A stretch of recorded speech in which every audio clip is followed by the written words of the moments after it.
Let's improve English. मैं यहाँ से गुजर रहा था. इसे इंग्लिश में कैसे कहना चाहिए? I was passing by here. I was passing out here. I was passing around here.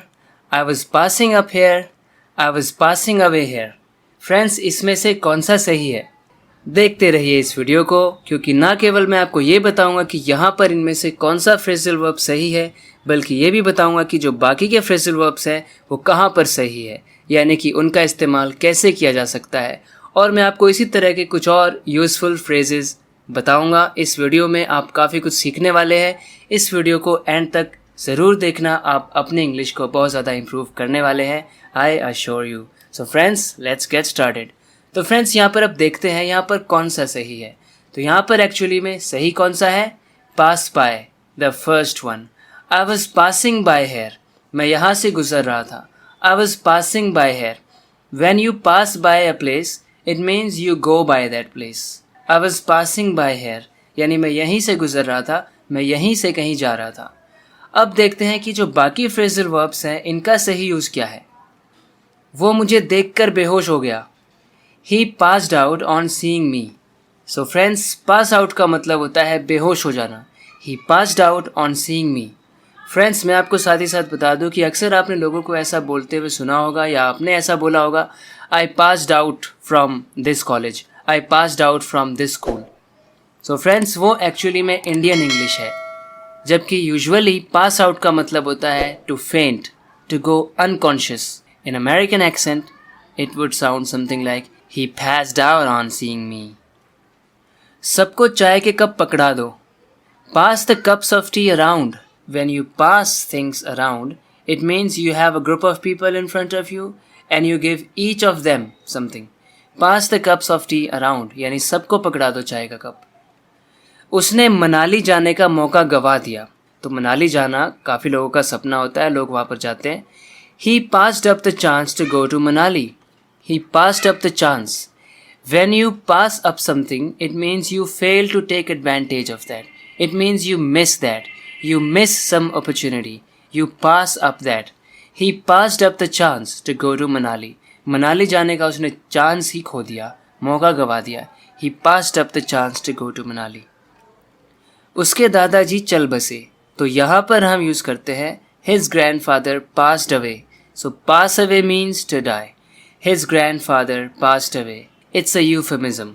A euphemism is an expression that you use to sound a little less painful or direct.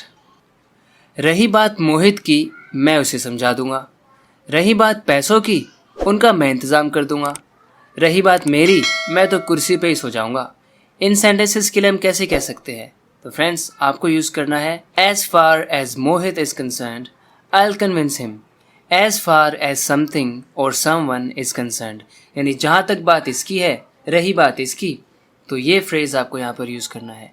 As far as something or someone is concerned, I'll convince him. मैं उसे convince कर दूंगा. I will make him understand. ऐसे भी कह सकते हैं. रही बात पैसों की, उनका मैं इंतज़ाम कर दूंगा. As far as the money is concerned, I will arrange it. I will arrange it as far as the money is concerned. रही बात मेरी, मैं तो कुर्सी पे ही सो जाऊंगा. As far as I am concerned, I will sleep on the chair. As far as I am concerned, I'll sleep on the chair. किसी की हिम्मत कि उसे कुछ कहे, मतलब किसी में हिम्मत नहीं है कि उसको कुछ कह दे. इसे कैसे कह सकते हैं? No one has the guts to stand up to him. No one has the guts, audacity, or courage, or the nerve to stand up to him. No one has the nerve. No one's got the nerve or no one has the guts to stand up to him. When you stand up to someone, you face him, you confront him, and you ask him questions about what he has done. No one has the guts to stand up to him. तो इतना नाटक क्यों करने लगता है? कोई बहुत नाटक करने लगता है हर बात पे. हम इंग्लिश में कह सकते हैं Why do you become so melodramatic? Why do you become so melodramatic? वो खुशी से गोल गोल घूमने लगी. इसे इंग्लिश में कैसे कह सकते हैं? बहुत काम की चीज़ है. She started twirling around with happiness. Twirl का मतलब होता है गोल गोल घूमना. इसी को आप spin भी कह सकते हैं. She started spinning. She started twirling around with happiness. सिर्फ घूमना ही नहीं, किसी चीज़ को या किसी को घुमाना भी ट्वेल अराउंड होता है। जैसे छोटे बच्चे होते हैं ना, जैसे कोई छोटा बच्चा कह रहा है कि मुझे घुमा दो, गोल गोल घुमा दो मुझे, तो कैसे कह सकता है मुझे घुमा दो? Twelve me around, twelve me around. तो फ्रेंड्स, इस चैनल को सब्सक्राइब ज़रूर करना अगर आपको ये वीडियो पसंद आई है।